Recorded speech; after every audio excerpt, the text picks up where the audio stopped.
por la puntualidad.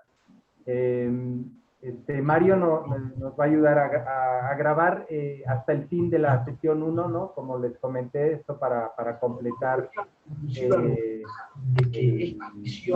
esta primera sesión en que hablamos de la definición de utopía. La semana pasada nos quedamos a medias, un poco por el tema de presentaciones, ¿no? Pero bueno, ya recuperamos. El leitmotiv de estas sesiones es el voluntariado. No sé, ¿alguien tiene una grabación de fondo? No podemos fundar... Una J. Santos, no sé si tú... Sí. Ok. Ya. Que se retransmite, entonces sí. Sí. La puede... Ok, gracias.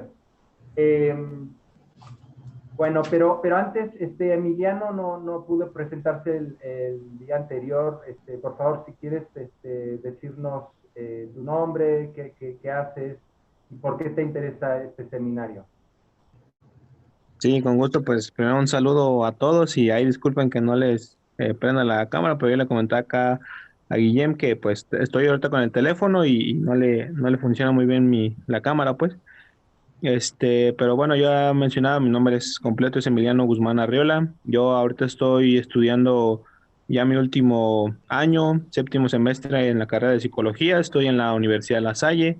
Pero bueno, normalmente yo ahora que empezó la pandemia, pues ya estuve un poco tratando de meter más en temas de política. La verdad soy inexperto, muy inexperto todavía en estos temas, entonces principalmente me llamó mucho la atención porque decía el título Utopía Política en sentido de transformación, algo así recuerdo que decía. Entonces más o menos eso de transformación social, de los procesos sociales, pues me llama mucho la atención porque ahora tengo una materia que se llama psicología comunitaria y pues vemos ahí todo ese sentido de comunidad en diferentes ámbitos, tanto políticos como sociales, como psicológicos, económicos, epistemológicos.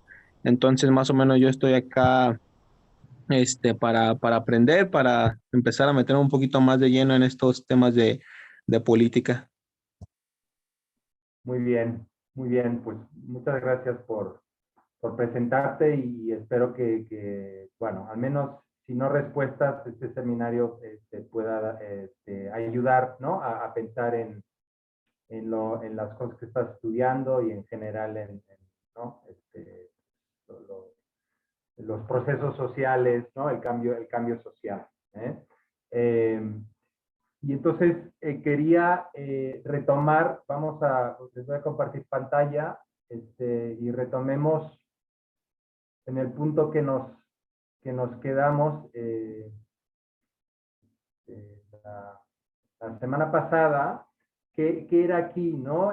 Y un poco, a ver, voy solamente a recuperar esta, ¿no? También para ubicarnos donde estamos, ¿no? Emiliano, habíamos empezado a definir utopía desde diferentes abordajes y ya repasamos el popular, el más histórico, ¿no? Recorriendo un poco las expresiones utópicas en la historia y cómo eso ha llevado primero a definir, ¿no? En primera instancia con la obra de Tomás Moro, pero luego a darle, ¿no? Sustancia a ese género literario ¿no? que empieza Moro. Y luego vimos todo este tema que es problemático, ¿no? De cómo cuando las definiciones son de contenido y de función, ¿no? Porque hablamos a nivel analítico de 3 dimensiones para definir la utopía: contenido, función y forma. Y cuando las definiciones son de contenido, ¿no? Es decir, un programa político, por ejemplo, unas características muy específicas sobre qué significa utopía o qué debe significar, ¿no? Eso sería el contenido. Y la función, ¿no? Estamos hablando de para qué sirve la utopía, ¿no? Pero cuando empezamos a pensar o a juzgar para qué sirve la utopía, es muy difícil no entrarle al contenido, ¿sí? Porque normalmente la función está, cuando hay una idea de función, está directamente relacionada a a la idea de contenido, así por ejemplo en la utopía, ¿no?, socialista comunista, obviamente pues, en la utopía cristiana, etcétera, ¿no? Cada utopía, ¿no?, ha desarrollado su idea de qué, para qué sirve, la utopía propia, pero también en general, ¿no?, el pensamiento utópico. Entonces, está complicado de esa forma y por ello, cuando planteamos una definición analítica, que como dijimos, emerge de usos históricos y tiene estas tres dimensiones, nosotros, al menos este es mi planteamiento, me parece más adecuado a nivel analítico. Otra cosa es que participemos en procesos utópicos y que nos los creamos, y todos y todas aquí lo hacemos de alguna u otra manera, todos participamos en estos procesos, entonces ahí pues ya es otra cosa, pero si se trata de pensar la utopía, estudiar la utopía, observarla, ¿no? De alguna manera derivar un análisis, tenemos que ser, a mi parecer, ¿no?, más distantes del fenómeno y entenderlo de entrada un poco recogiendo, ¿no?, aprovechándonos del trabajo de esta autora, de Ruth Levitas, que les comentaba, ¿no?, cómo ella hasta hace una década, ¿no?, este campo de estudios utópicos ni había llegado a un consenso de la definición de este concepto, y ella hace una revisión de estas tradiciones históricas, ¿no?, la liberal humanista y la socialista, pero bueno, de otros autores también, ¿no?, y llega a esta conclusión, ¿no?, que puede parecer para un libro de más de 200 páginas muy escueta y demasiado sintética, pero me parece útil, ¿no?, para empezar a pensar analíticamente el fenómeno, y nos plantea, ¿no?, tres elementos. Bueno, en su definición ella no lo plantea así porque habla del deseo por una forma mejor de ser y vivir, pero de alguna manera al plantearnos estos dos elementos está implícito, ¿no?, el primer elemento, que de hecho es el elemento central, ¿no?, más el fundamento pues de la utopía es el deseo. A decir de Levitas, y a mí me parece un planteamiento correcto, y el deseo, ¿no?, dice ella, ¿no?, que es por una forma mejor de ser y vivir. Bueno, es un poco redundante porque ser y vivir, ¿no?, lo podríamos reducir podemos pensar que el uno está en el otro, ¿no? Pero bueno, es una forma mejor de ser. En otra parte elimina ella mismo el vivir. Pero esto tiene implícito que si tienes un deseo por una forma mejor, es que hay un punto de comparación. Estás comparando esa forma mejor de ser con algo que no te gusta, algo que pues le tienes cierta aversión, rechazas, criticas, ¿no?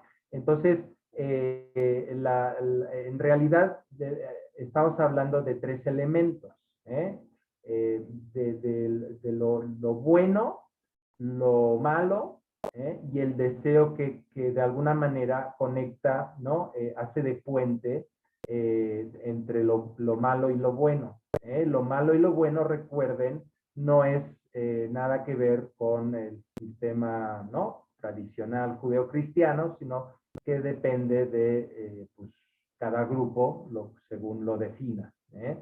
Entonces, nos habíamos quedado aquí y estaba, ¿no?, cuando cortamos, estaba yo hablando de que es importante entender que aunque, ¿no?, desde las ciencias sociales, pues hay muchas cosas no observables, ¿no?, del comportamiento humano, ¿no?, el amor directamente no es observable, las emociones no son observables, incluso la racionalidad no es algo observable. Lo que sí es observable son los comportamientos, ¿no? El discurso, los artefactos que se generan, ¿no? A partir del comportamiento humano, que reflejan, ¿no? Entonces, en el tema de la utopía es lo mismo. La utopía no es una cosa que podamos observar directamente, ¿no? De hecho, el poder, por ejemplo, hablamos de poder, ¿no? Bueno, hay diferentes definiciones de poder, ¿no? Entonces, según lo entendamos, ¿no? Pero tenemos que, por un lado, evitamos evidentemente toda tentación de ser esencialistas, es decir, de pensar que hay una sustancia, ¿no? Detrás de estos términos, ¿no? Que puede ser descubierta. Eso ya hace mucho tiempo que en las ciencias sociales se ha descartado, ¿no? Pero bueno, es el legado clásico de esa idea. Entonces, nosotros estamos hablando desde el construccionismo o constructivismo, según hay dos formas de decirlo, pero bueno, el constructivismo social, bueno, es un paradigma, ¿no? De las ciencias sociales, que quizá alguna de ustedes ya conozca bien, pero básicamente el paradigma afirma que la realidad es un tejido, es una amalgama y una imbricación de procesos sociales. Y todos estos procesos sociales que configuran la realidad social están en constante cambio y retroalimentación los unos con los otros, ¿vale? Entonces, eso por un lado. Y por otro lado, que cualquier proceso social tiene dos vertientes. Una vertiente, digamos, objetivada, ¿no? Que supone, pues, ciertos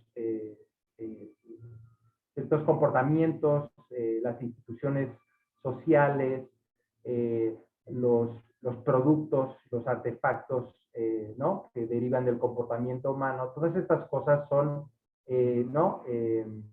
Procesos, digamos, objetivos. Y luego hay una dimensión intersubjetiva que está también en constante retroalimentación con estos procesos objetivos, ¿vale? Entonces, en la intersubjetividad es que encontramos el deseo colectivo que vamos a llamar utopía. Y ese deseo colectivo, de nuevo, no es directamente observable, pero digamos que eso es la raíz de la utopía, pero la raíz, el árbol utópico, ¿no? Tiene sus expresiones como comportamientos, etcétera, que sí son observables, ¿vale? Entonces, hay una parte de la utopía que nosotros podemos estudiar directamente, observar, tratar, y hay otra parte que más bien la inferimos, como inferimos que la gente tiene sentimientos, como inferimos que la gente tiene, ¿no? Procesos psicológicos que tampoco son observables directamente. ¿De acuerdo? Entonces, esto sería básicamente un primer acercamiento a la estructura o a la lógica utópica.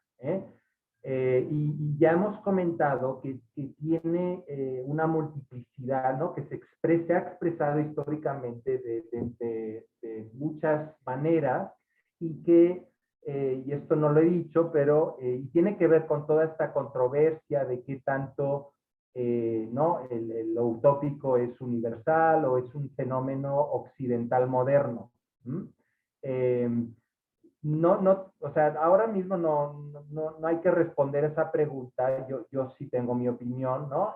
Yo me inclino a pensar que es un fenómeno universal, ¿no? Como otros. sin necesariamente, ¿no?, pensar que la naturaleza humana tiene una esencia ni nada de eso, ¿no?, como ya hemos dicho. Pero pues hay otras opiniones, ¿no?, que dirán que es más bien una cosa, a mí me parece que empobrece, no enriquece el concepto cuando se reduce, ¿no?, a algo puramente occidental y moderno. Y creo que hay otro tipo de expresiones, no ni modernas ni occidentales, como ya mencioné el otro día, por ejemplo, el fenómeno religioso, que recogen, ¿no?, que recogen y vehiculan el proceso utópico, ¿vale? Pero hay varios problemas con todo esto con este planteamiento. Este planteamiento es un poco, a mi gusto, genérico.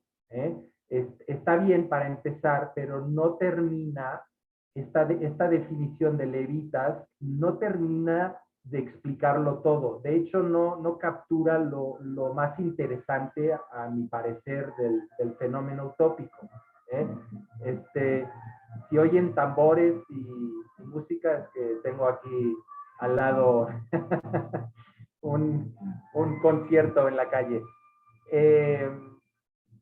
Bueno, entonces es una definición que está bien para empezar, pero es demasiado amplia, ¿vale? Porque, por ejemplo, un programa de mejora empresarial, ¿sí?, o una política pública del gobierno, o un proyecto de una ONG o una organización de la sociedad civil, se podría pensar que vehicula un deseo por una forma mejor de ser y vivir, ¿vale? Pues, ¿no? Hay muchas ONGs, ¿no?, que le apuestan al desarrollo, ¿no?, comunitario, por ejemplo, ¿no? El compañero Emiliano nos compartía de su clase de, entiendo, psicología social, si recuerdo bien. Entonces, ¿no? Hay proyectos en el sector público, en el sector privado, en el sector del lucro y del no lucro, que podrían apelar, ¿no?, a un deseo por una forma mejor de ser y vivir, ¿vale? Entonces, necesitamos algo un poquito más,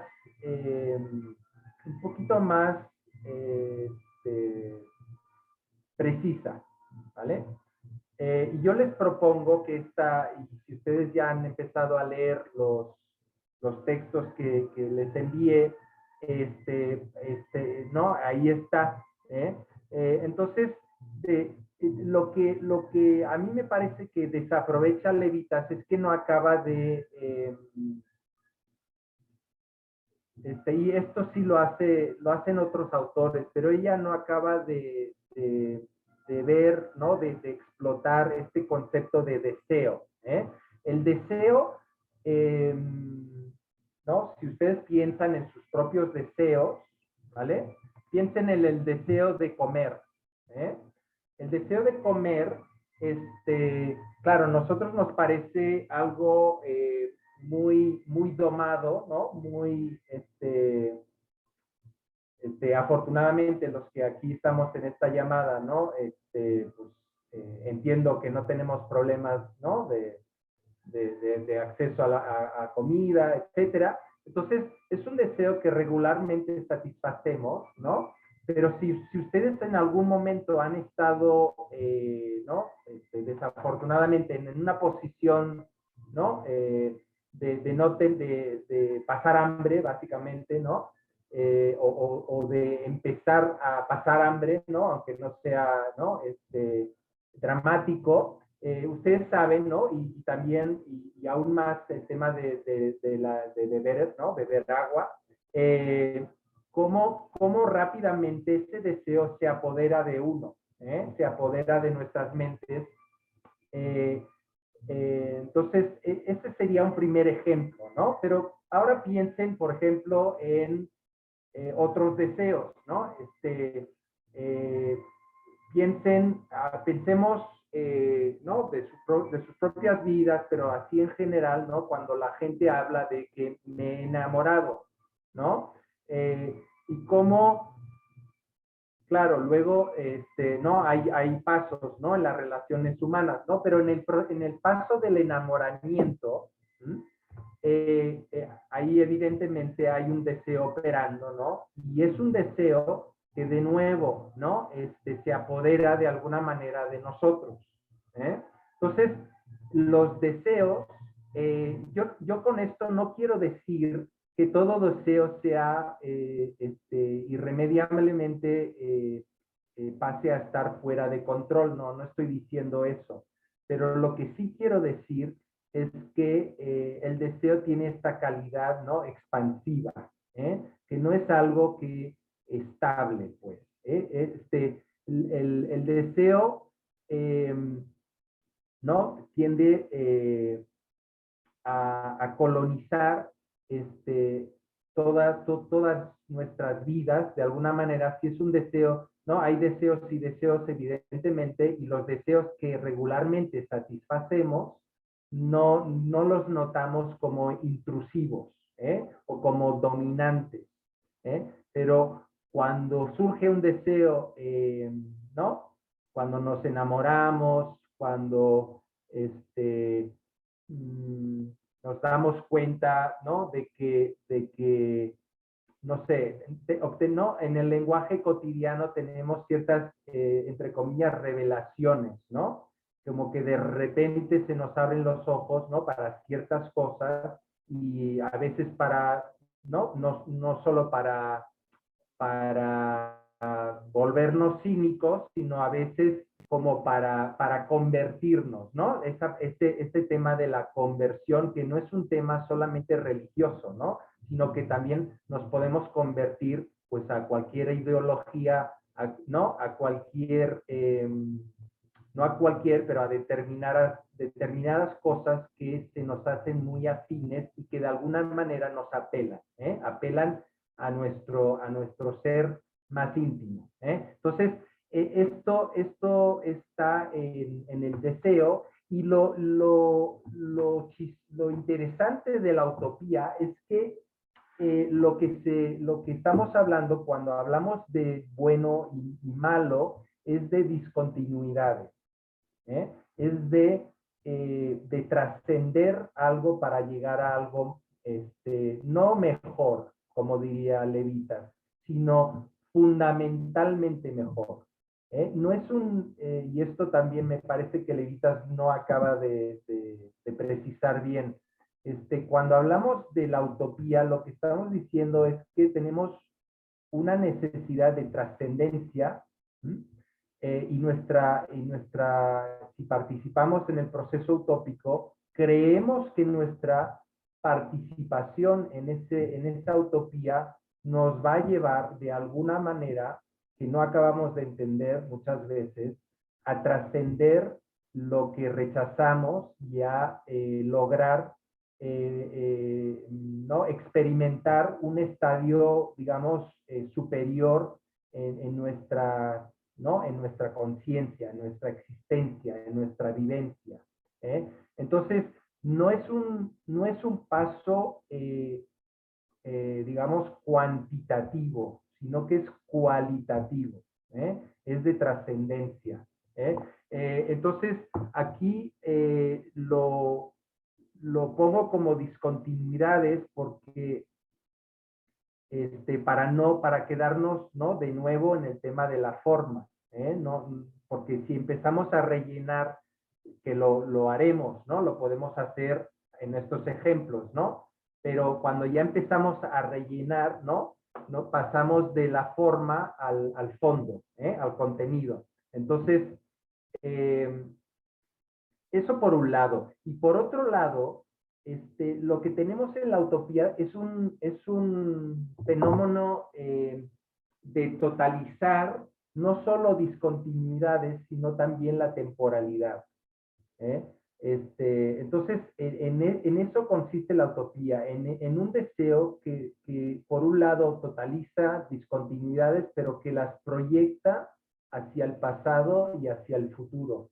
Y de alguna manera, esto lo que hace es, paradójicamente, es deshistorizarla. La gente que participa en procesos utópicos tiene una tendencia a hablar de su propia utopía como algo evidente, algo que ya fue, ¿no? Otras personas en el pasado ya entendieron, y si no lo entendieron es porque estaban ciegos, eh, y a pensar que en el futuro continuará siendo algo muy evidente y que pues solo queda que la gente ciega, ¿no? Abra sus ojos y se convierta, ¿vale?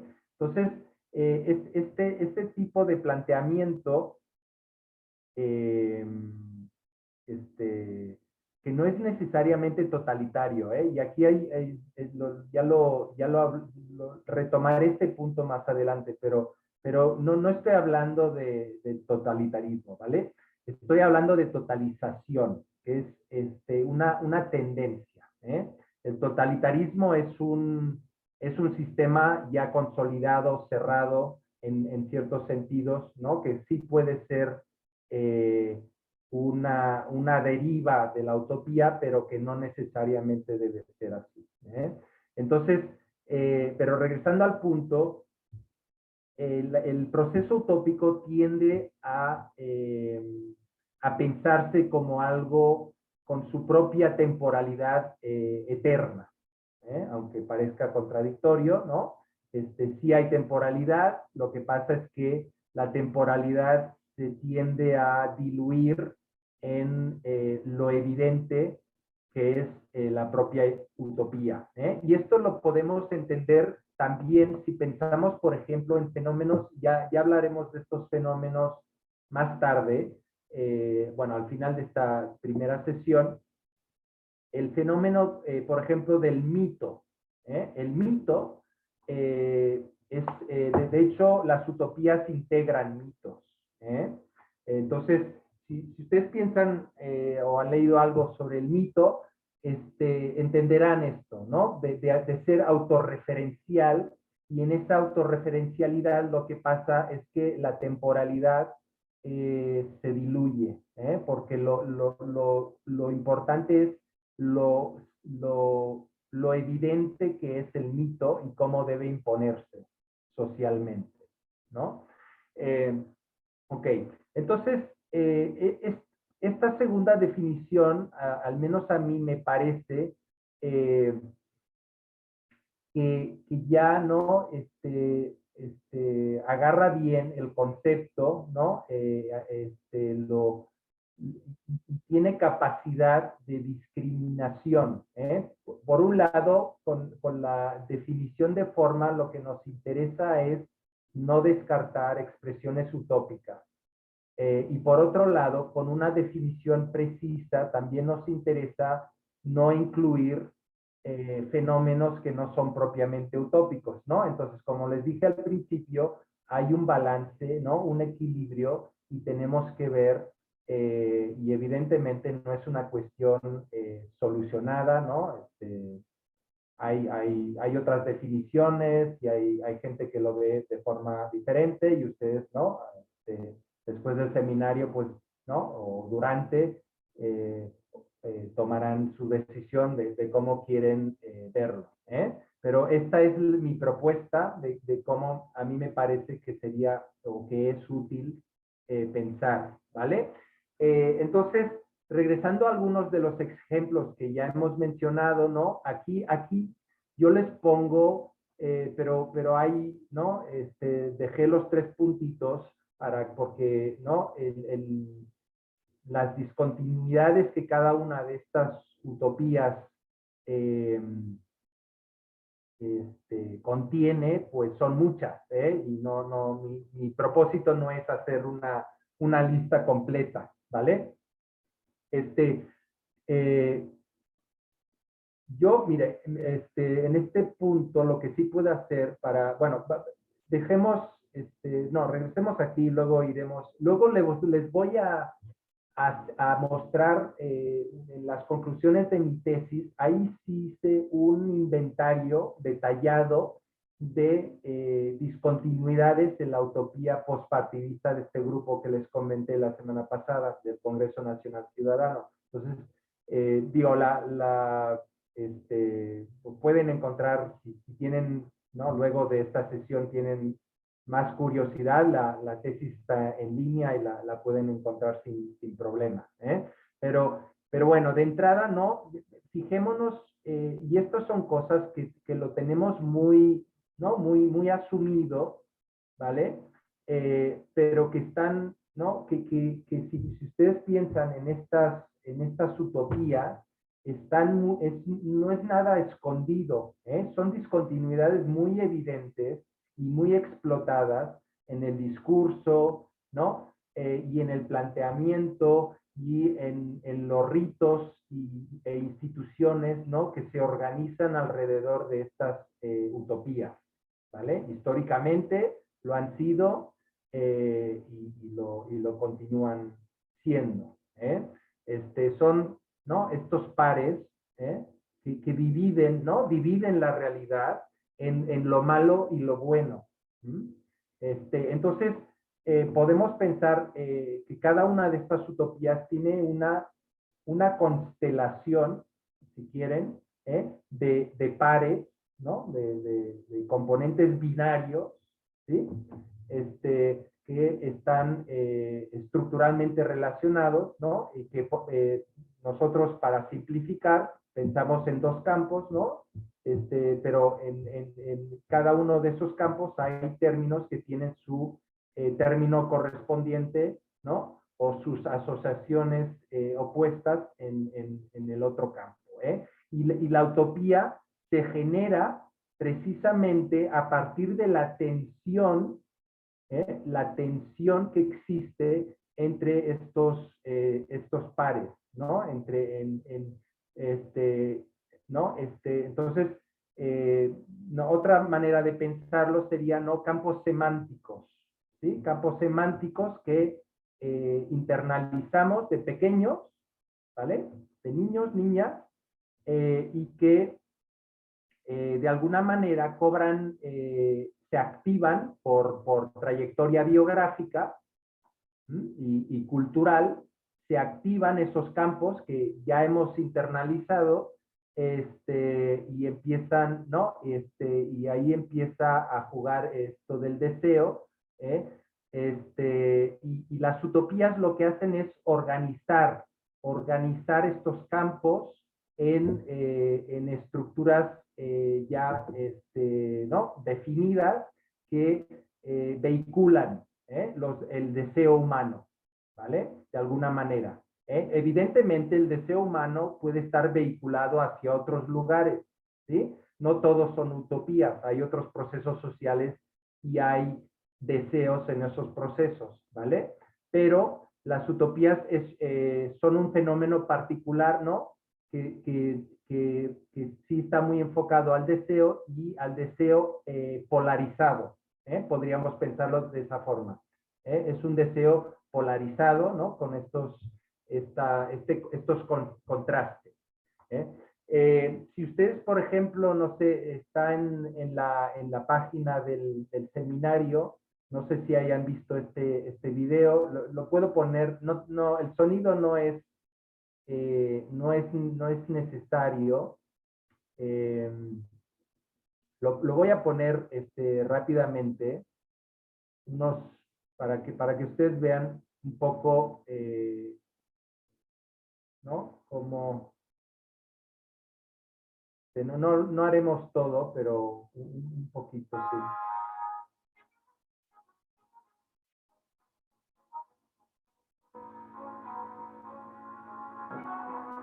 Lo voy a avanzar un poco. Un poco es la idea de conseguir la felicidad mediante el consumo, hasta que, bueno, a ver, esto ¿no? Lo podemos, es obviamente un video ¿no? de crítica, ¿no? A algunos lo ven como utopía, ¿no? Otros, si piensan más en el enfoque de Mannheim, dirían que es una ideología, pero bueno, desde nuestro punto de vista sería también una utopía. Lo que pasa es que no es una utopía ¿no? hegemónica, sino más bien dominante, ¿vale? Entonces, pero qué, a ver, les pregunto, ¿qué realmente, qué es lo que nos está, qué está proponiendo, qué hay de utópico? A ver, la pregunta sería, ¿qué hay de utópico en el sentido contrahegemónico en el video que acabamos de ver?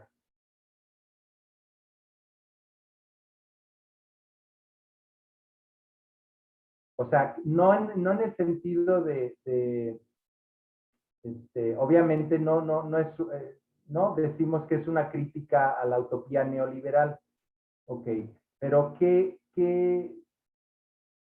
¿por qué podemos, por qué podríamos decir que este video es un artefacto de una utopía contrahegemónica al liberalismo? ¿Qué es lo que está tratando de hacer este video? ¿Cómo nos está tratando de movilizar contrahegemónicamente? ¿Cuál es la función? Gerardo.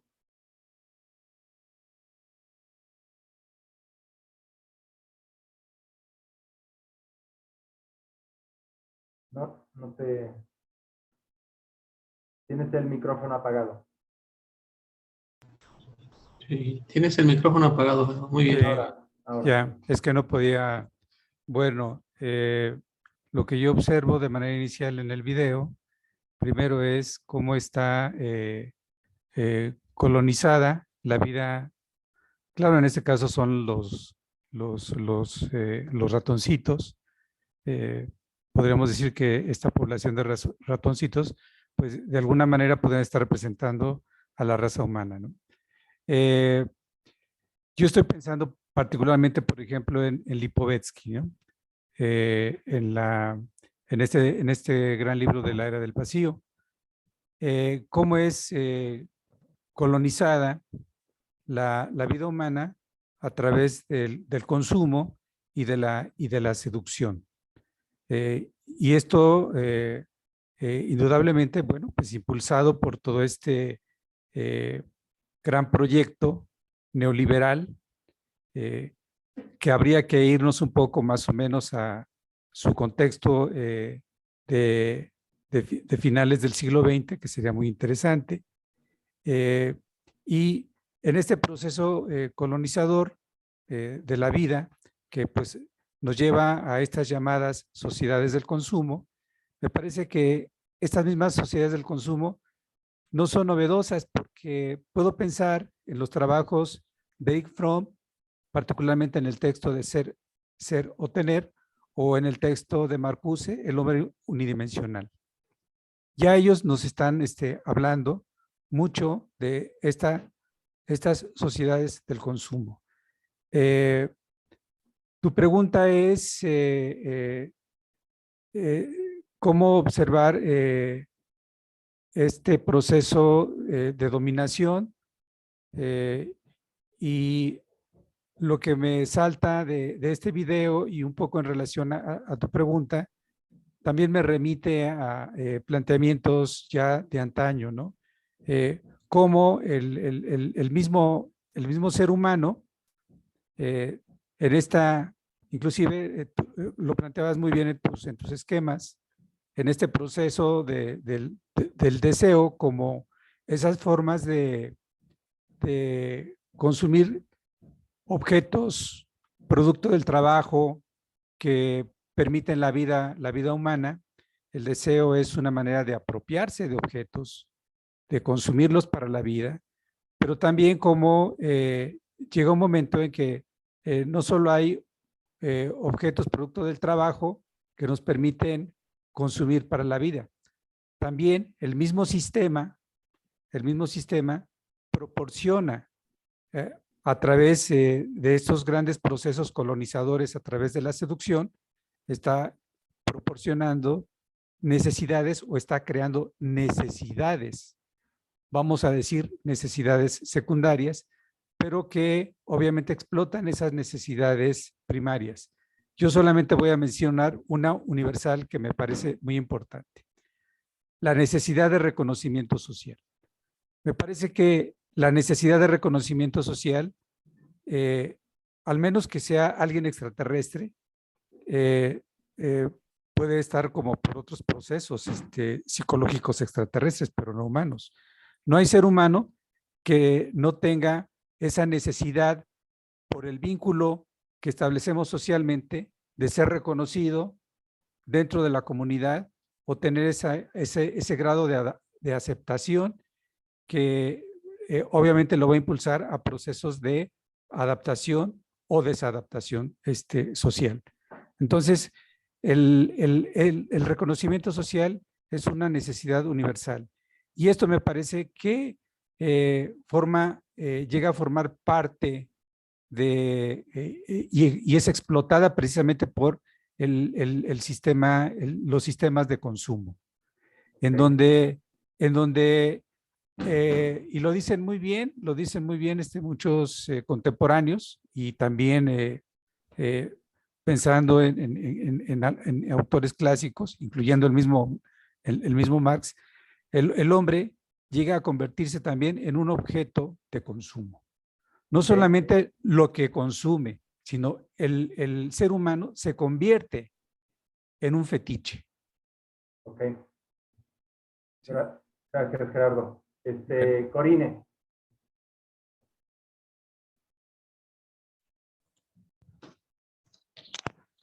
Buenas tardes, ¿sí me escuchan? Sí, adelante. Bueno, a lo mejor por la línea en la que yo trabajo, yo soy egresada de Ciencias de la Comunicación.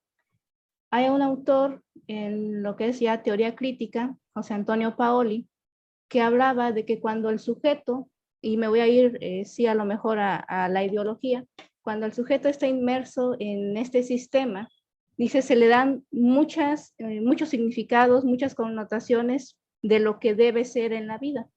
Entonces, cuando el sujeto está aquí y se está desarrollando en este estado de cosas, no se da cuenta que al mismo tiempo de estar consumiendo esa ideología, la está reproduciendo. Y entonces, si vemos bien el video, creo que se llama La felicidad. También me acuerdo de un autor contemporáneo, creo que es un psicólogo español que acaba de sacar un libro hace algunos años que se llama Happycracia. Creo que está disponible también en internet, que dice que nos venden esta idea de felicidad, ¿no? Que también ahí se concordaría con el compañero Gerardo, que decía de crear necesidades. El sistema te crea necesidades para poder subsistir. Entonces, en este libro de Happycracia, él dice que todo, él se va más en el aspecto tecnológico de las redes sociales, de los medios de comunicación, pero hace hincapié en los demás factores de la vida misma, lo que es la economía, lo que es la política. Y por la misma formación también que tengo, sí me voy un poco más a la idea del marxismo, cuando dice que todo tipo de enajenación va a girar en torno de la cuestión económica. Y entonces vemos aquí que en el video, estos ratoncitos que trabajan incansablemente para poder consumir las mercancías, ¿no?, que se ofrecen en el mercado para intentar alcanzar una especie de felicidad. Y aquí sí nos vamos a la reflexión más filosófica de qué es lo que entendemos por felicidad. O sea, esta idea que nos vende el sistema capitalista de que para ser feliz debes tener, por ejemplo, un grado académico, una casa, cierto tipo de trabajo, cierto tipo de ingreso. Entonces, lo utópico aquí yo lo relaciono más con la reproducción ideológica que constantemente, pues nosotros, queramos o no, reproducimos. Claro, aquí entraría ya lo que estamos haciendo nosotros, que creo que es desde nuestras disciplinas, tratar de tomar una conciencia, o lo que Marx diría conciencia de clase, ¿no? Formarnos una conciencia de clase para poder diferenciar qué tipo de ideas, de utopías también estamos consumiendo. Porque aquí yo recurro, tengo el texto.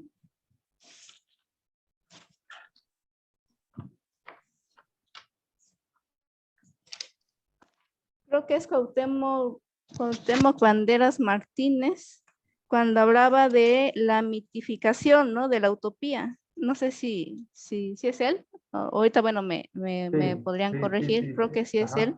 Cuando decía que la utopía es mitificada en el sentido de que no va acompañada de una praxis, ¿no? De una praxis consciente.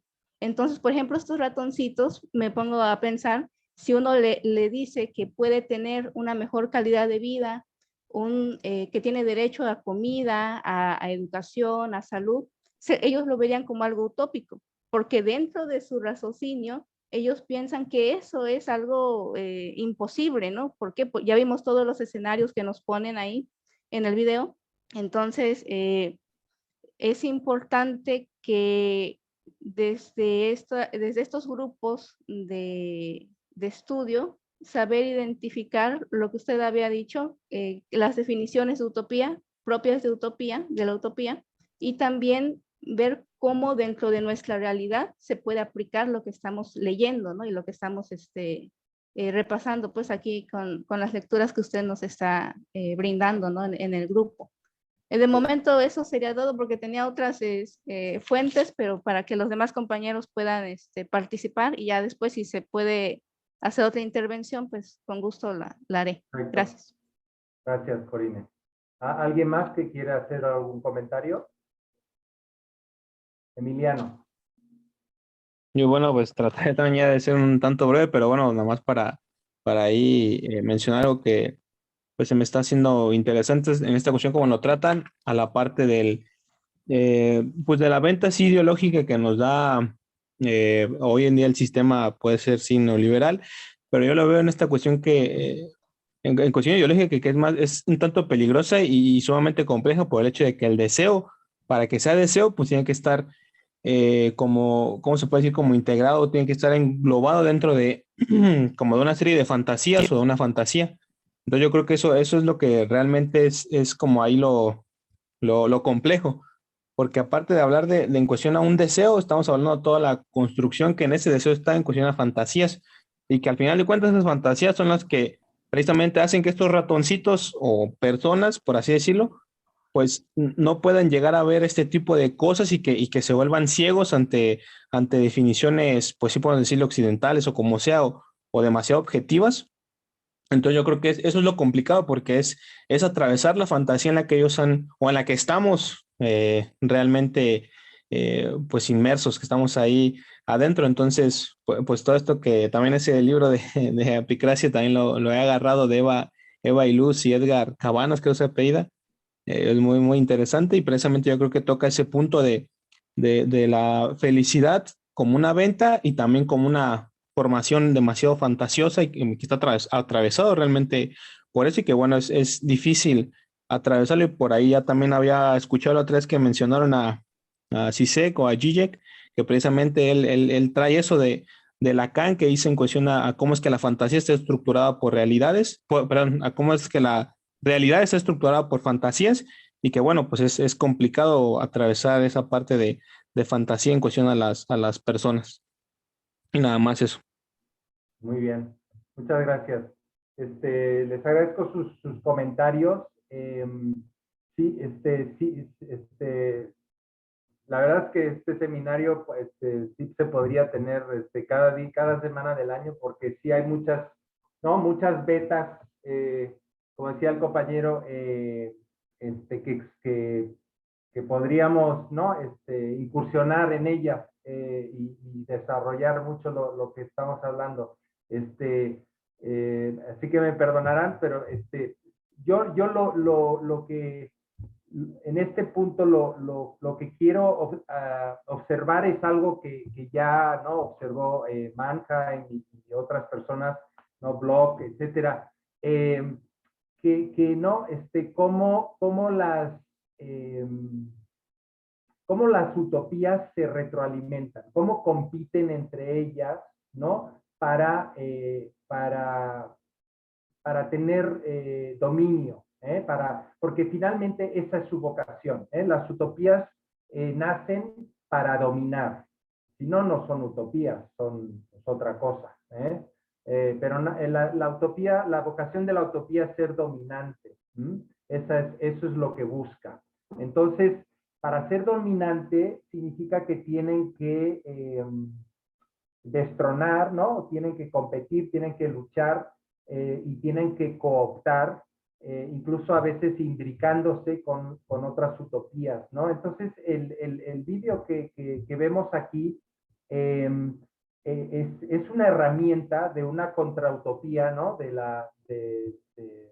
Pues de una utopía, digamos, comunitaria, ¿no? Sensible al medio ambiente, sensible a la limitación de recursos, ¿no? Al sistema económico, etcétera, ¿no?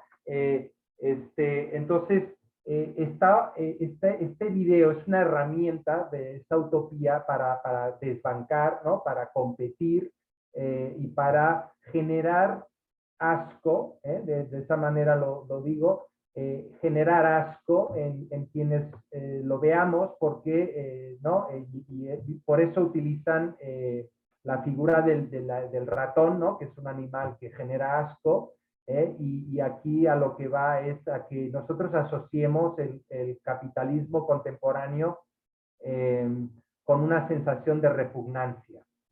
Entonces, ahí está, ¿no? La crítica subversiva, ¿no? al neoliberalismo, y luego que eso da paso, ¿no? A que algunas personas entren, ¿no? en movimientos ecologistas, ¿no? En movimientos de corte marxista, ¿no? Etcétera, ¿vale? Pero de nuevo estamos, esto es una herramienta de lucha utópica. Gerardo. Nada más un breve comentario por la imagen de esta figura que está en el video. Por excelencia, el ratón ha sido la especie infrahumana que ha servido de base para los experimentos en psicología, y eso lo saben muy bien los compañeros que estudian psicología. Y cómo a partir de estos experimentos se ha extrapolado y se aplican muchas de las técnicas que se han derivado de estos niveles de experimentación, se aplican a las sociedades, ¿no? Como lo podemos ver en el caso del consumo. Perfecto, muy bien, muy pertinente. Sí, además del asco está la sensación de ser, ¿no? una rata de laboratorio. Muy bien, gracias. Muy bien. Bueno, aquí les puse tres formas, ¿no? Seguramente hay otras, pero tres formas, tres estrategias utópicas. Esto lo tomé de un texto de lingüística, pero son estrategias empleadas para precisamente generar esta totalización, esta dinámica expansiva. Una es lo que se llama iconización, que es asociar características, atributos, rasgos, comportamientos, cosas en general positivas, ¿no?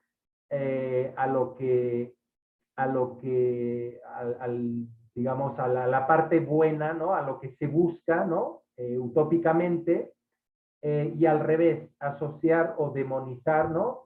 Simplemente demonizar aquello que se está tratando de desacreditar, de criticar, ¿no? Como por ejemplo en el video que acabamos de ver. Eso sería la iconización. Crear un icono, ¿sí? De esta manera mediante asociaciones, ¿vale? Que pueden ser lingüísticas, pero también pueden ser de otro tipo, puede ser de comportamientos, con objetos, etcétera, instituciones. El borrado es la idea de eliminar todo aquello que no encaje con el proyecto utópico. Claro, podemos hacerlo, por ejemplo, omitiéndolo del discurso, pero hay otras formas, hay formas más agresivas. Por ejemplo, en la Edad Media se quemaban a los herejes. Eso es borrado también, ¿no? Entonces, cualquier tipo de represión, desde una utopía dominante hacia, pues, internamente a sus propios miembros, ¿no? Para reprimir disidencias, o hacia afuera, sería borrado. Y luego está esta idea de recursividad, que no es más que un mecanismo de colonización utópica. Antes se ha dicho que el neoliberalismo tiende a colonizar, ¿no?, todas las esferas de la vida, de la experiencia humana. Pues en realidad no solo el neoliberalismo, en realidad cualquier utopía es así. De cualquier utopía, por el efecto mismo ¿no?, totalizante, nos va dirigiendo. La utopía puede haber surgido, ¿no?, en tema económico, como ¿no?, el neoliberalismo, pero en realidad luego toma control de otras partes de nuestras vidas y de otras esferas sociales. Entonces piensen en otras utopías y verán que también es lo mismo. Porque, de nuevo, la vocación de la utopía es ser dominante, no solo a nivel social, sino también a nivel individual, de dirigir las vidas de las personas, ¿vale?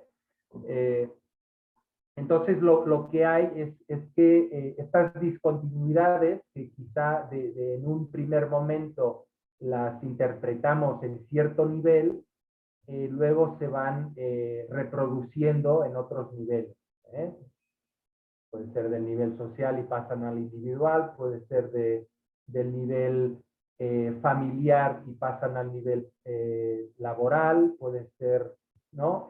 Hay diferentes dimensiones, ¿no?, en las que se van reproduciendo, ¿vale?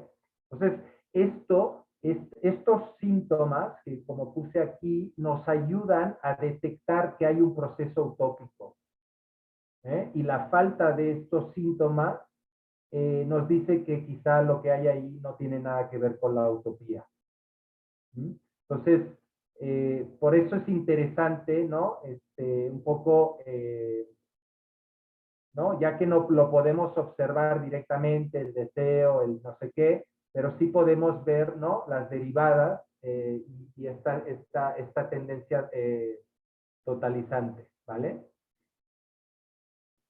Ok, entonces, para ya resumir, ¿no?, lo que tendríamos, ¿no?, por ejemplo, sería esto, la utopía es una articulación social de crítica de lo malo, deseo por lo bueno y propuesta de transformación o trascendencia, que implica una doble totalización de discontinuidades en la temporalidad. Se puede, digo, reescribir de otras maneras, pero bueno, es un poco integrando la primera y segunda definición que hemos visto. Y aquí, por ejemplo, ¿no?, es una forma de reescribirlo. La utopía es socialmente lo bueno, lo que es y debe ser siempre. El siempre aquí nos señala ¿no?, su aspecto totalizante, como la B alta, otra vez, el tema es que pensemos, cada grupo va a definir bueno y malo, ¿no? De forma distinta.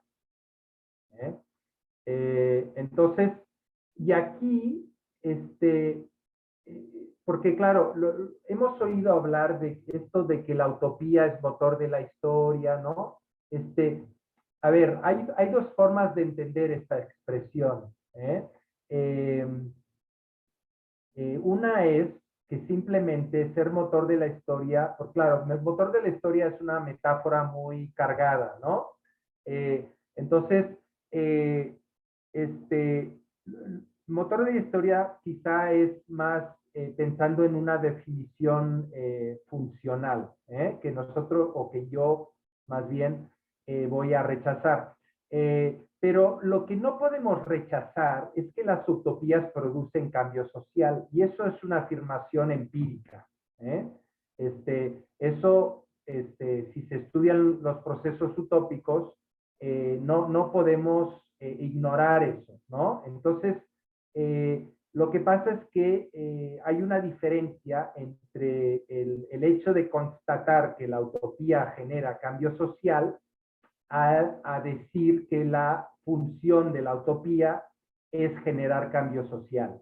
Es una cosa sutil, pero sí es diferente, ¿no? Y yo lo que me resisto es a afirmar lo segundo, que la utopía tenga una función, porque eso sería,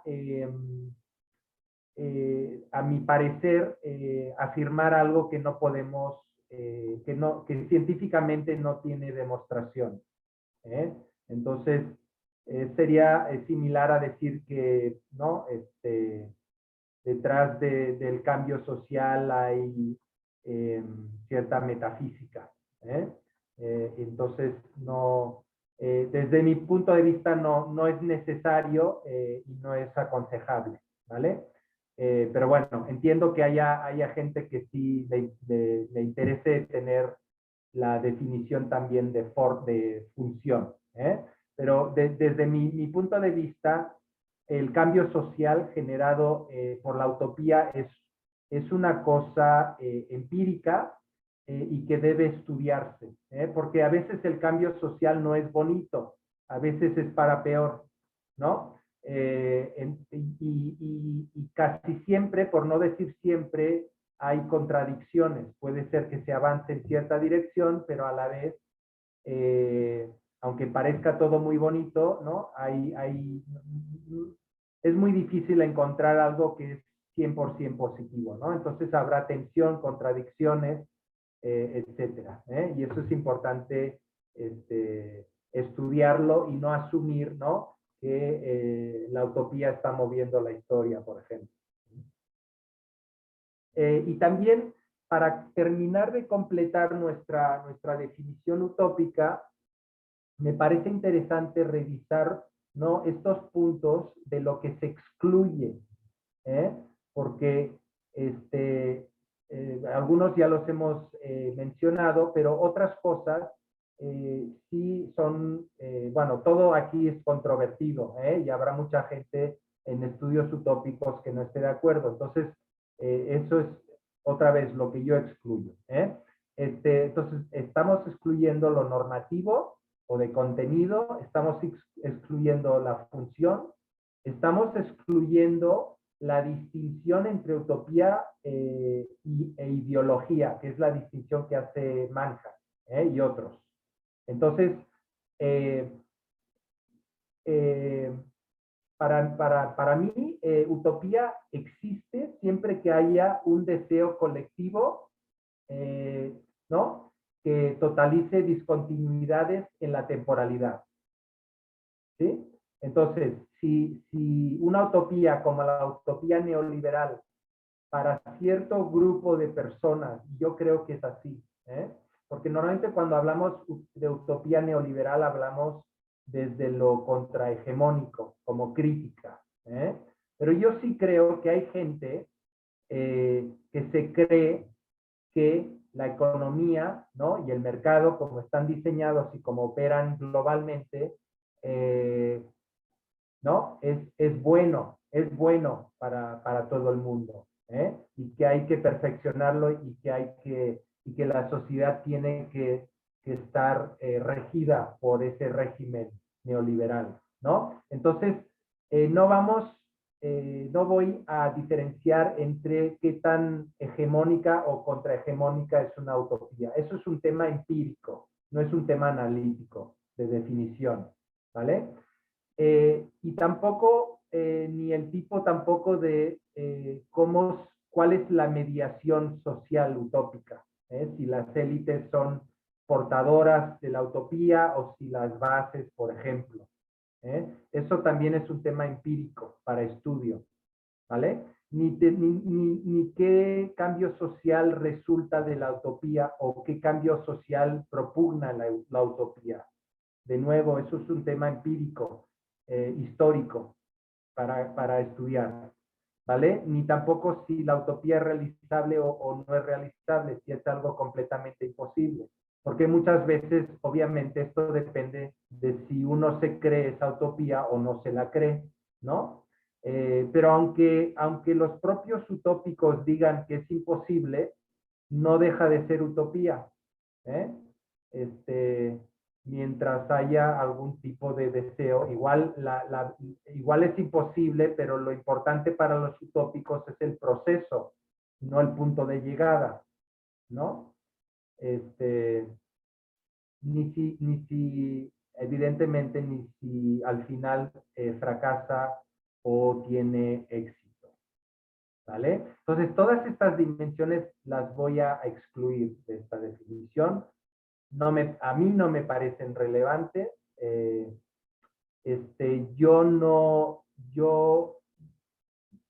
Yo no he encontrado, ¿no?, la definición que yo les propongo así escrita tal cual, por eso no le pongo una cita al lado, pero sí he encontrado, ¿no?, muchos elementos en distintos autores utópicos que la respaldan, y por eso, pues, a mí me genera confianza.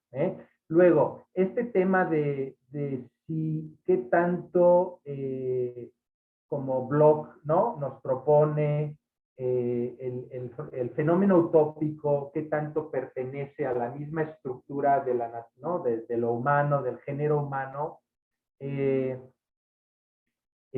A mí me interesa, porque me interesa, por ejemplo, estudiar la relación entre utopía y religiosidad, pero y me parecen fenómenos ambos universales, pero de nuevo, sin entrarle al tema del esencialismo, desde un abordaje constructivista. Pero en realidad no es importante, es una cuestión ortogonal es un término matemático, es una cuestión tangencial, ¿no? No nos tiene que preocupar, no nos tiene que preocupar. En realidad, al final, si nos interesa lo utópico, podemos pensar que es algo, ¿no?, de la naturaleza humana o no, y no tiene que afectar, no afecta esta definición, y tampoco tiene que afectar, es un tema más bien filosófico, que se puede argumentar de alguna manera recurriendo a la ciencia, pero sí tiene una raíz filosófica. Entonces, y ya estamos acabando esta sesión, porque ya me estoy comiendo, ¿no?, mucho tiempo de la sesión 2, pero bueno, creo que es importante, ¿no?, al menos plantear las cosas y tener un poquito más de tiempo en esto, ¿no? A ver, de nuevo, para clarificar, estamos hablando de un proceso, no estamos hablando de un grupo, porque hablar de un grupo sería esencialista. Entonces, lo que vamos a decir es que la utopía es un proceso mediado. Las mediaciones son los actores, ¿no?, a través de los cuales el proceso cobra vida, ¿sí? Entonces, el grupo utópico es un mediador, no es propiamente en sí mismo intrínsecamente utópico. Este es mi punto de vista, y es un punto de vista constructivista. Que lo interesante de la realidad social son los procesos, y las personas y los grupos median procesos, ¿vale? Entonces, de nuevo, es un proceso social. Por eso les decía provocativamente que el libro Utopía, la obra de Tomás Moro, no es una utopía en el sentido que nosotros la vamos a entender, ¿vale? Porque no tiene digamos, no tiene mediaciones sociales. No hay grupos que estén mediando la utopía propuesta por Tomás Moro. ¿Sí? Yo no sé si históricamente los ha habido nunca. A mí me parece que no. Yo sí creo que ha habido muchas personas que han leído la obra y que la han analizado, incluso la han admirado, y creo que la obra, por ejemplo, ha influenciado a pensadores, ¿no? Etcétera. Pero no me consta que haya grupos sociales que intenten mediar la propuesta utópica que está en el libro, en la obra Utopía. ¿Vale? Por eso les digo que desde nuestro punto de vista no es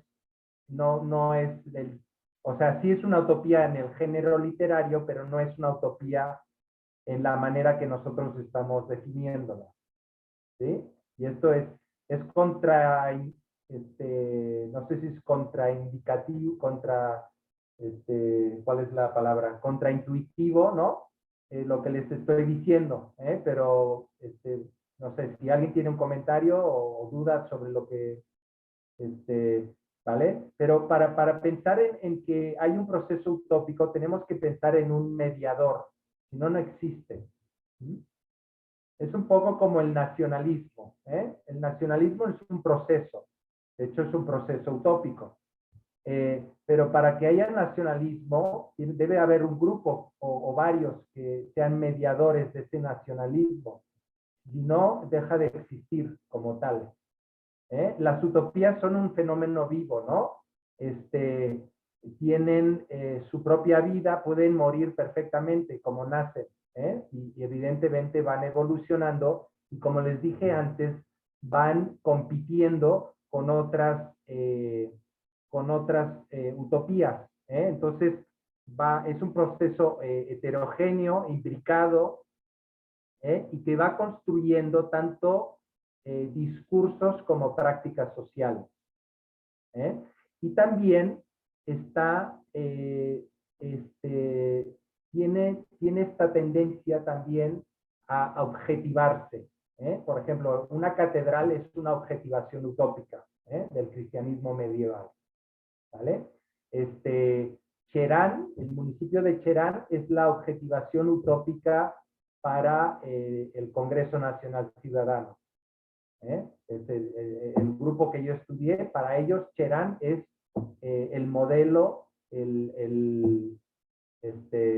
El referente. Pues.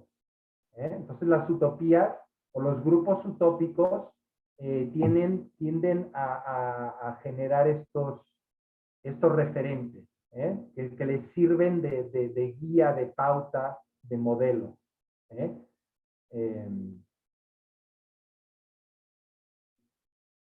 Bueno, a ver, muy rápidamente les voy a mostrar un par de cositas de mi tesis. Aquí está un relato utópico, el relato utópico del grupo que yo estudié, ¿vale? Es un grupo, de nuevo, que es, ¿no? A ver si ustedes lo pueden aquí ir leyendo, ¿no? Son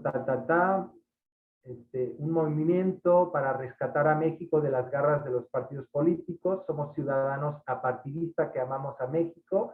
Hemos despertado para luchar contra el sistema político partidista o la partidocracia que está podrido y está destruyendo el país, etcétera. Entonces, donde hay citas, son términos propios del grupo. Y yo no estoy distorsionando aquí o violentando su discurso, sino que lo estoy integrando en un resumen, ¿no? Que sintetiza el planteamiento, ¿no? El pensamiento, las creencias del propio grupo, ¿vale? Entonces, todo grupo utópico va a tener esta narración maestra que de alguna manera guía el pensamiento del grupo y también sus prácticas sociales. ¿No? Aquí aparece Cherán, y algunos términos, ¿no? Muy propios del grupo, como denominar a sus miembros leones ciudadanos, y hablar de una revolución pacífica, ¿vale?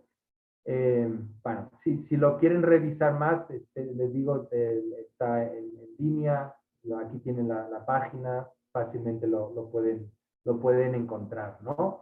Y otra cosa interesante, rápido, que les quería mostrar es esta tabla, ¿no? Y aquí sí me dediqué, ¿no? Después de hacer este trabajo de campo durante 3 años, a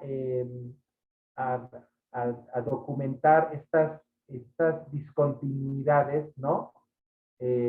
Por ejemplo, ¿no? Tenemos a nivel de actores, tenemos el ciudadano despierto y apartidista, el león ciudadano, el jefe patrón mandante, el activo guerrero, incluso instancias jurídicas internacionales. Y en contraposición, ¿no? Sería lo malo, las discontinuidades, ¿no? En contraposición al ciudadano está el político, y el partido político.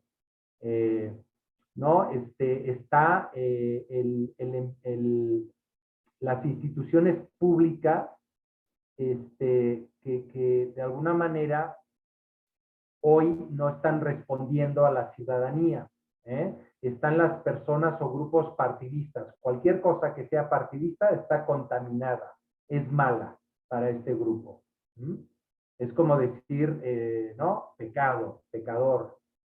Tiene tiene la misma, ¿no? O decir capital, capitalismo ¿no? En el socialismo. Los ciudadanos que no están con nosotros están dormidos, y los simpatizantes no son leones, son simuladores. Ok, bueno, entonces, eso es un ejemplo de esto que les decía, ¿no? Pero ya habiendo hecho el trabajo, el trabajo empírico, ¿vale? Ok. Bueno, a ver, rápidamente. A ver, la pregunta aquí sería, en este punto, ¿por qué utopía nos interesa más que otros términos o qué diferencia hay con otros términos? De entrada, podemos pensar en esta multiplicación de las utopías, ¿no? Que se ha dado. Ustedes seguro que han oído hablar de distopía, ¿no?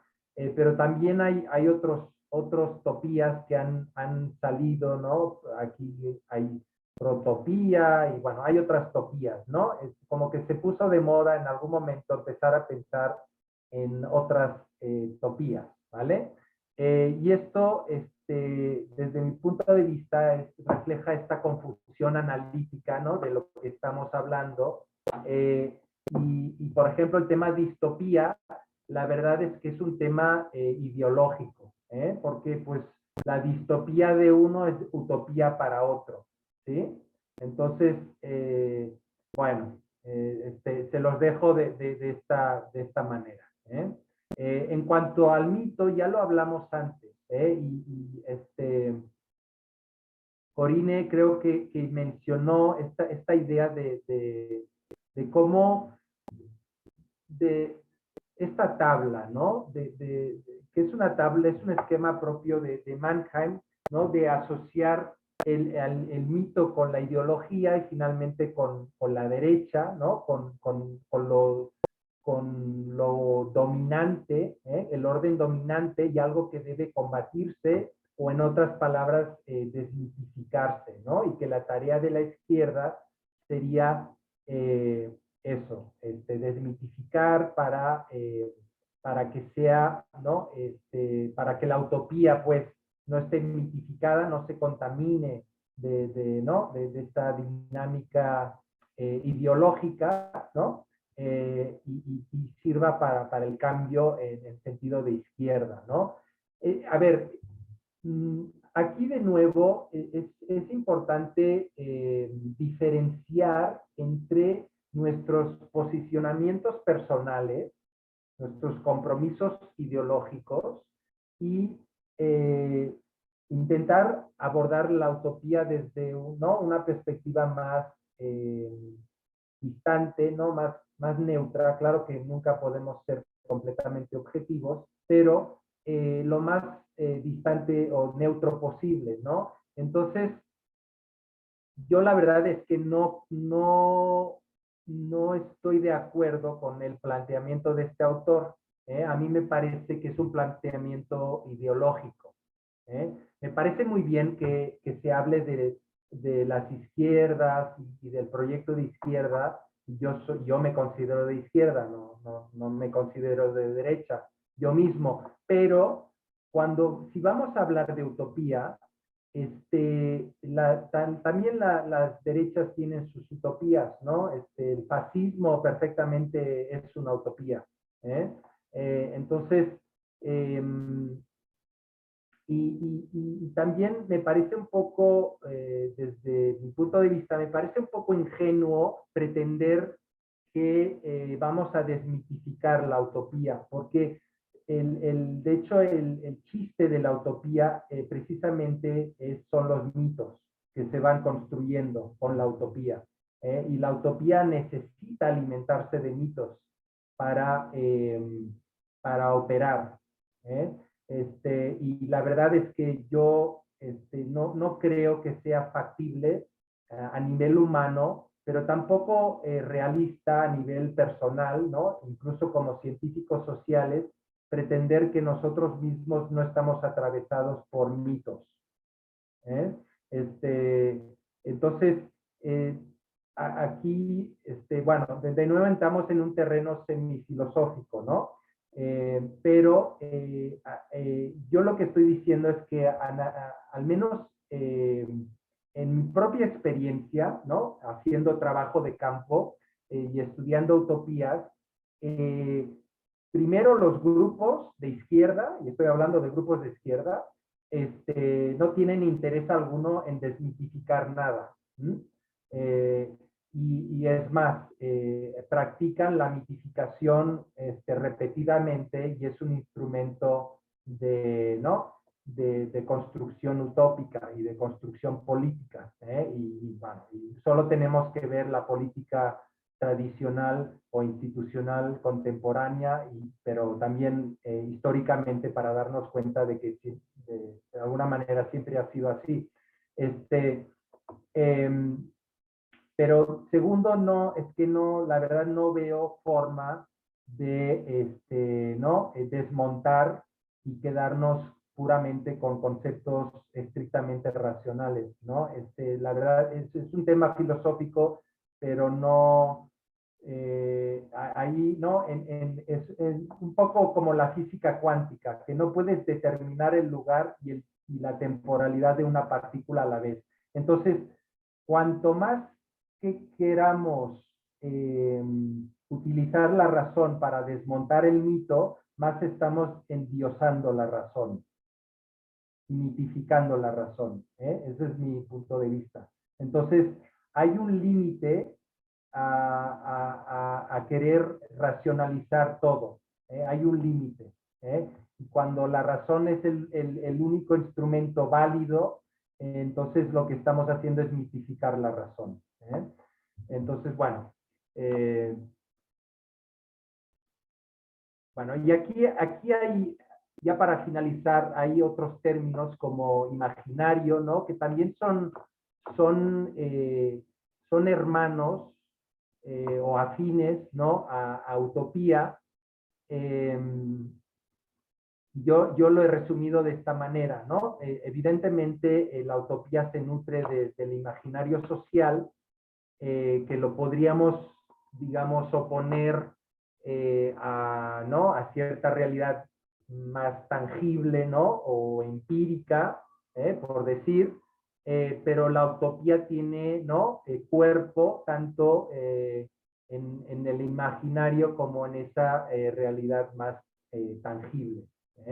Entonces, de nuevo nos aporta una perspectiva que fijándonos simplemente Emiliano antes hablaba de las fantasías, ¿no? Las fantasías estarían seguramente más aquí adentro del imaginario, pero la utopía tiene un pie también en lo no fantasioso. Las utopías no son, claro que se nutren de fantasías del imaginario social, pero no es solamente eso. Y la utopía tampoco es ninguna de estas cosas. Estas cosas no necesariamente están animadas por un deseo colectivo. Pueden estar animadas por intereses económicos, por intereses políticos no utópicos, etcétera, ¿vale? Entonces, no vamos a encontrar en estos términos algo equivalente. ¿Sí? Bueno. Entonces, bueno, con esto concluimos esto.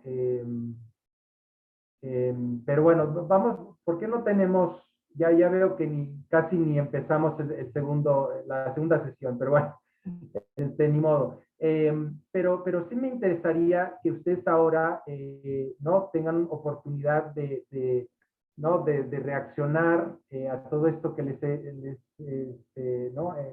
he contado, incluso a estar en desacuerdo si así lo consideran. ¿No? Aquí les puse unas preguntas, pero bueno, seguramente ustedes tienen ¿no? Lo abro a comentarios que puedan tener en este momento para cerrar, ¿no? la primera sesión y adentrarnos en el segundo tema, el poco tiempo que tengamos. Adelante.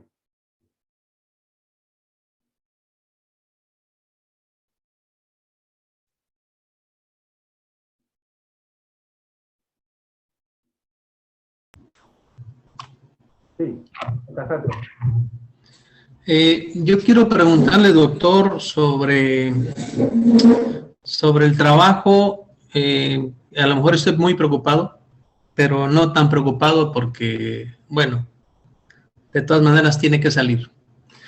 Pero al estar leyendo la primera lectura que nos mandó, yo veo una metodología muy presente ahí.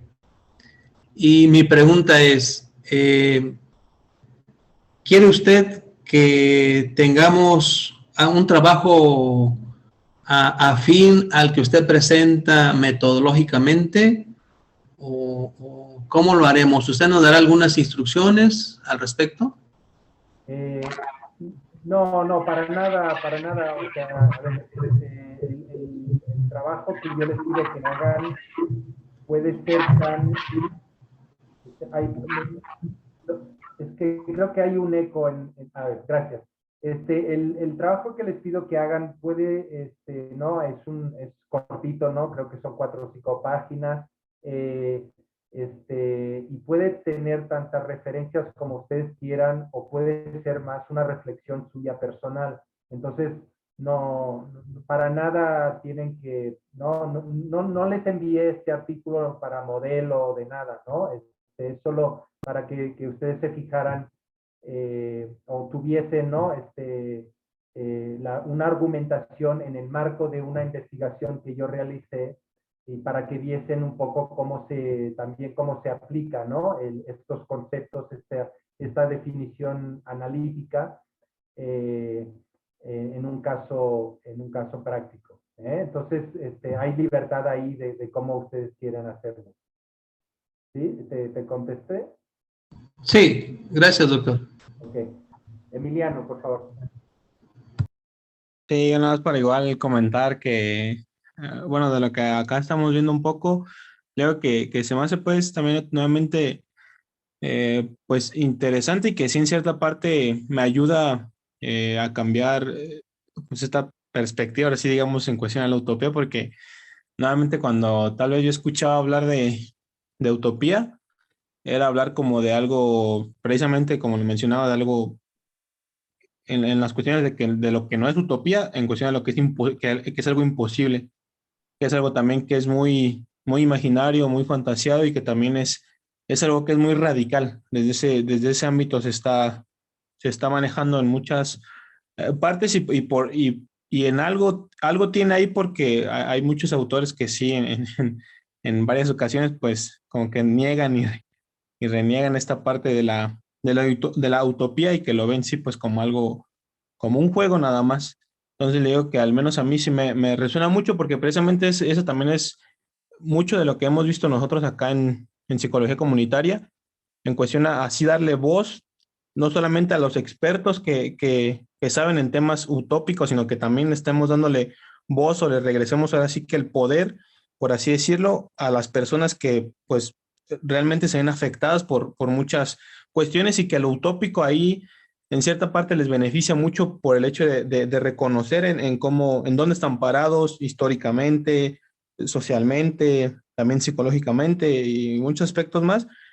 Entonces digo que, no sé, como que eso me resuena y se me hace pues algo muy, o sea, como que situamos a la utopía desde un lado, no sé si llamarlo realista o de menos que sí tenga una organización, pues no objetiva, sino que ahora sí que digamos que pueda realmente eh, realizar algo, o sea, no solamente, como ya se mencionaba, no solamente la parte de ver a la utopía desde el lado teórico, sino también, pues, ¿qué vamos a hacer con esa teoría? O sea, ¿cómo la vamos a llevar a la práctica a ciertas, no sé, comunidades marginales, pienso, a ciertas personas que también viven en ese contexto marginal, de situaciones marginales, etcétera, o de una forma más global como la pobreza, o sea, no sé, como que puede entrar de muchas formas, entonces creo que es con lo que me quedo mucho acá, que sí me hace replantear nuevamente estas cuestiones. Ok, gracias. Y como mencionas, el mero hecho de reflexionar sobre esto, ¿no? Facilita que luego podamos, ¿no? O aplicarlo o entender, ¿no? Cómo operan ciertas mediaciones utópicas, incluso pensar en nosotros mismos, ¿no? Pues, ¿no? Ser constructores de alguna manera, ¿no? No necesariamente líderes, pero de alguna manera contribuyentes o constructores utópicos, ¿eh? Pero sí, el planteamiento del seminario es para que lo reflexionemos, digamos, desde cierta distancia y luego ya cada uno, ¿no? Decida cómo le es útil, ¿no? ¿Qué puertas le puede abrir esta reflexión? ¿Algún otro comentario? Sí, Gerardo. Gracias. Yo quiero hacer una reflexión, voy a intentar hacer una reflexión breve, sintética, a partir de este cuadro donde pones tus preguntas para que demos una respuesta de cómo va el proceso en el seminario. Yo me quedo inicialmente y retomo esto que tú estás planteando como las grandes tendencias en el proceso histórico de la humanidad, en donde se van a estar dando las grandes tendencias de dominio en las sociedades y en las culturas, en donde van a estar estas utopías en una constante lucha en donde se van a estar presentando estas fuerzas en las mismas sociedades, en la misma cultura, en donde los mitos pues van a tener un papel muy importante y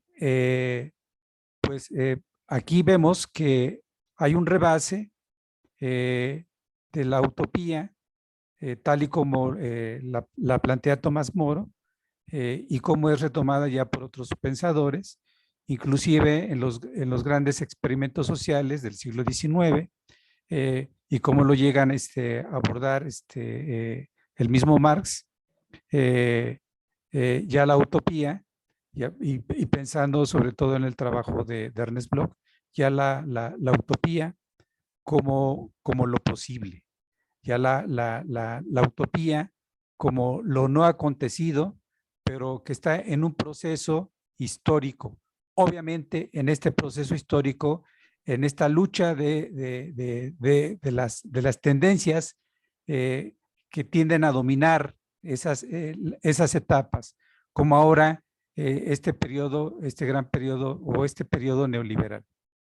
Y me parece que en este sentido, o en esta perspectiva, yo me quedo al menos obviamente en una interpretación sujeta a profundizarla. Me quedo mucho inclusive con la misma biografía de Ernest Bloch y cómo él lo lleva a este plano de cómo filosofa, hace filosofía y además ve y vive la sociedad que a él le tocó vivir, ¿no? Con sus contrastes, con sus contradicciones, con las cosas que en un momento dado podríamos estar de acuerdo o no con él. Pero al menos de mi parte yo me quedo con una idea de la historia en donde la utopía tiene una gran categoría analítica filosóficamente.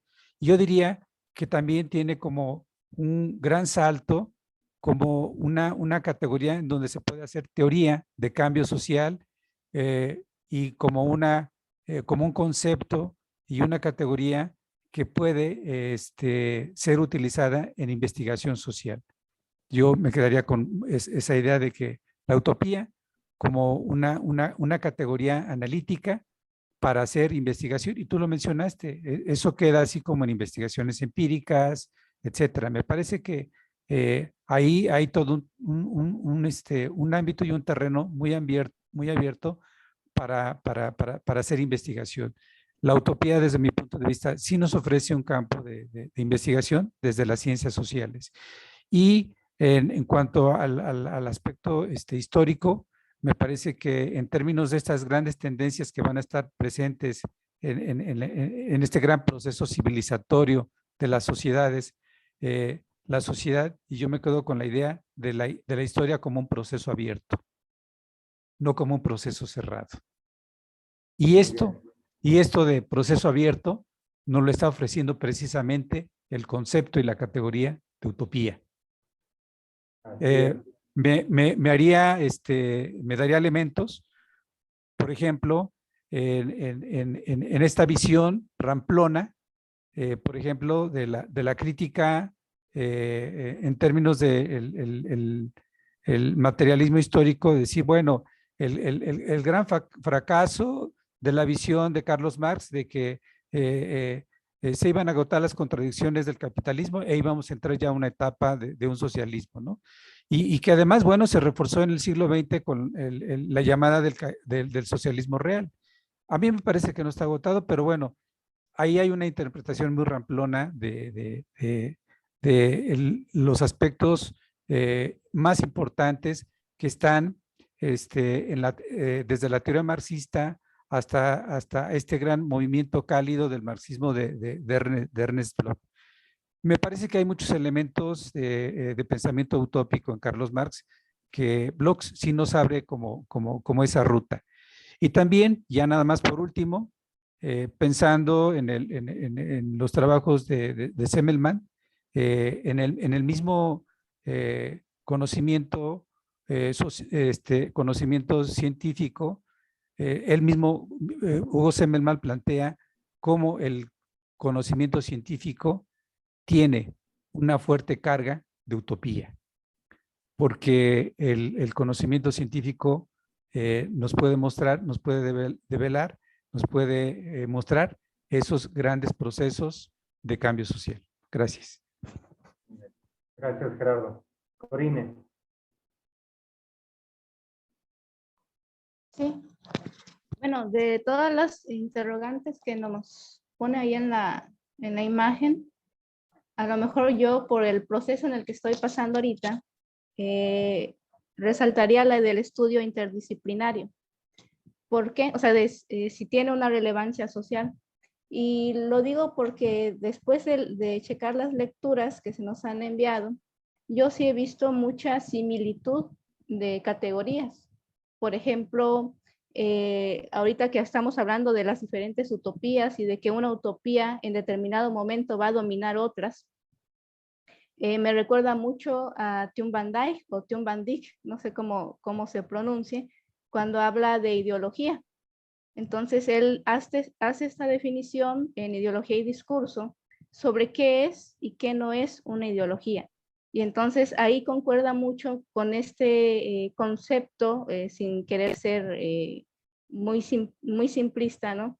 De lo que hemos manejado de lo que es utopía, de que son ese conjunto de ideas, de acciones también, de una mayoría, que llevado a la práctica va a dominar también ciertos tipos de periodos históricos. Entonces, por ejemplo, yo noté esa similitud, no digo que en todo, pero sí hay esa similitud entre cómo se maneja en esta otra área de las ciencias sociales a cómo se ha tratado en este seminario. Otra cosa también, en la lectura que mandó de Bararas, creo, cuando hablaba de las utopías concretas, yo me encontré también mucha similitud con las epistemologías del sur, por ejemplo, de Boaventura de Sousa, cuando hablaba de que también desde nuestra América, no puedo evitar mi origen filosófico, pues dice, estuve en esa línea de estudios filosóficos, entonces utilizo ese tipo de autores. Entonces Boaventura de Sousa también dice, ¿no?, de que desde nuestra América podemos crear un conocimiento para derribar estas otras utopías, si lo unimos, desde nuestro propio conocimiento, ¿no?, desde nuestra propia experiencia, evitar un poco ese eurocentrismo epistémico, ¿no?, que nos ha dominado durante, bueno, ya durante siglos. Y bueno, también la parte de la utopía posible de Horacio Ceruti. Horacio Ceruti también se hace ahí una pregunta que dice, pero la utopía es posible, sí, pero ¿por qué entonces no se ha hecho, no? Porque desde el sistema en el que nos encontramos, esta realidad es la que ha sido siempre y la que así va a ser. Entonces, pensar en algo diferente es completamente utópico, ¿no? Entonces, cuando habla de la utopía posible, o sea, sí puede ser posible si nos vamos a esta forma en cómo hemos estudiado el término utopía, claro que es posible. Entonces, ahí yo me quedo con esa parte de la importancia interdisciplinaria y que tiene una relevancia social porque directa o indirectamente todas las ciencias sociales, y aquí yo lo he comprobado, pues tenemos un punto, ¿no?, de coincidencia, dependiendo claro, el tipo de perfil político quizás y filosófico y social que tengamos, ¿no? Entonces, por mi parte, hasta ahorita estoy en ese proceso de asimilación teórica y a lo mejor también conceptual. Gracias. Gracias. Sí, sí, como comentas y también Gerardo lo dijo, ¿no? La utopía es un concepto de las ciencias sociales en plural, ¿no? Y esto es lo interesante de estudiar procesos sociales, se pueden estudiar desde distintos enfoques metodológicos y disciplinarios. Porque la realidad, la verdad, los fenómenos son lo que son, ¿no? Y nosotros hemos, han sido las personas, ¿no? Que hemos dividido la realidad en compartimentos y dicho que esto es derecho, esto es no sé qué, esto es no sé cuándo, pero en realidad, pues, no, el fenómeno social no, no puede ser recortado, ¿no? Bueno, sí lo es y se hace frecuentemente por necesidad, pero también, ¿no? Podemos amputar, ¿no? O castrar estos fenómenos sociales y no entenderlos suficientemente si no hay, como dices, esta visión interdisciplinaria. Y luego, también quería comentar que, o sea, sí hay ciertas similitudes con Van Dyck y con el concepto de ideología de Mannheim, pero lo que quiero incidir es que puede haber un proceso utópico con una banda de personas. No es necesario que la utopía sea dominante, o sea, tiene vocación de dominar, pero una cosa es la vocación, otra cosa es, ¿no? Efectivamente, en ese momento histórico, qué tan, ¿no? En qué punto está. Entonces, puede haber un grupo utópico, una secta, por ejemplo, las sectas son típicos grupos utópicos, ¿no? Muy claros por su en el sentido de que hay una totalización muy evidente, ¿no? En un grupo sectario.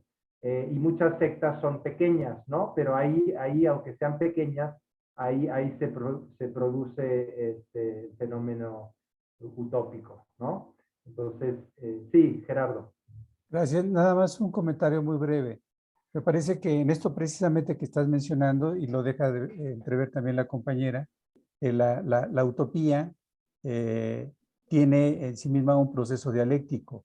Una utopía que trata de imponer, pero también una utopía emancipadora. Ahí es en donde está, me parece que un fuerte encuentro en donde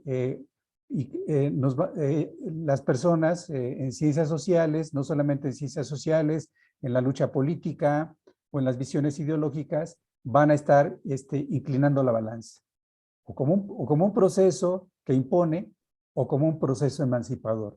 Y yo en lo particular me quedo como un proceso emancipador, como lo que se tiene que construir, obviamente a través de una lucha política y de cambio, por lo aún no acontecido. Gracias. Sí, sí. Lo que pasa es que solo recordar, ¿no? Que lo emancipador, cada uno lo va a ver de forma diferente, ¿no? Pero sí bien dices que hay estas dos dinámicas, ¿no? Y a veces las utopías, ¿no? Inicialmente, ¿no? O en algún momento, quieren ser autocríticas, ¿no? Pero no pueden, o no les dejan, o el grupo que controla la dinámica, ¿no? O sea, el proceso, reprime a quienes quieren más autocrítica, ¿no? Y eso ha ocurrido, ¿no? Históricamente. Entonces, y eso está bien que lo saquemos porque, ¿no? Es el tema de cuando lo totalizante se desliza a lo totalitario, ¿eh? Cuando la utopía pierde formas, y eso es lo que yo encontré en mi trabajo de campo con este grupo del CONACYT, que no había mecanismos de autocrítica. Entonces, cuando un fenómeno utópico es pobre en autocrítica o en mecanismos de autocorrección o de alguna manera sostener la apertura, ¿no? Porque antes creo que Gerardo dijo que la utopía precisamente abre el futuro, ¿no? Abre el tiempo, pero las utopías, como decíamos, ¿no? Tienden a totalizar temporalmente, entonces tienden a cerrar también. Entonces, ahí hay una tensión, no, las utopías más productivas, digamos, son las que pueden mantener esa tensión. Evidentemente las que se diluyen y dejan de ser utopía, pues, ¿no? Pues se acabó. Y las que no son cooptadas por otras o lo que sea. Y las que ¿no? Se empeñan en ser únicamente totalizantes, acaban siendo totalitarismos, y acaban siendo autodestructivas. Entonces, ahí está ¿no? el kit de la cuestión, pues. Bueno, pues creo que ya es hora, entonces no, ni vamos a empezar, pero pero yo prefiero que tengamos discusión, que hablemos.